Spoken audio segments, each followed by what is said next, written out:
उत्तर प्रदेश के एक छोटे से गांव धर्मपुर में एक साधारण किसान रहता था, रामू। उसके पास बहुत ज्यादा जमीन नहीं थी, सिर्फ 2.5 बीघा खेत था। उसी से वह अपने परिवार, पत्नी, 2 बच्चों और बूढ़ी माँ का पेट पालता था। रामू बचपन से ही मेहनती और ईमानदार था। उसके पिता भी किसान थे, जिन्होंने उसे सिखाया था कि मिट्टी को मां समझो और मेहनत को पूजा। लेकिन समय बदल चुका था। अब खेती करना आसान नहीं रहा था। कभी बारिश कम, कभी ज्यादा, कभी कीट लग जाते, तो कभी फसल का दाम ही नहीं मिलता। एक साल जब रामू ने बड़ी उम्मीदों के साथ धान की खेती की, तब अचानक आई बाढ़ ने उसकी पूरी फसल को बहा दिया। घर में एक दाना भी नहीं बचा।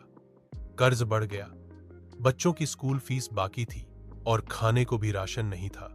गांव के कुछ लोग शहर की ओर पलायन कर गए, लेकिन रामू ने हार नहीं मानी। उसने खुद से कहा, अगर धरती माँ ने इस साल नहीं दिया तो अगले साल दूंगा, लेकिन छोड़ूंगा नहीं। नई शुरुआत, आधुनिक सोच के साथ रामू ने नजदीकी कृषि केंद्र जाकर प्रशिक्षण लिया। वहां उसने सीखा कि किस तरह कम पानी में अधिक उपज ली जा सकती है और जैविक खाद का इस्तेमाल कैसे फायदेमंद है। वह अपने गांव के पहले किसान बना जिसने ड्रिप इरिगेशन, बूंद बूंद सिंचाई लगाई।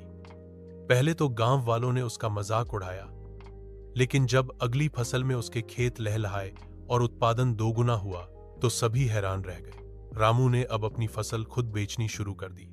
वह मंडी के दलालों से बचने के लिए सीधे ग्राहक तक पहुंचने लगा।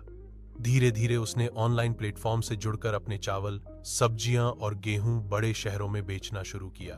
अब रामू की गिंजी, MG, M कट, री हच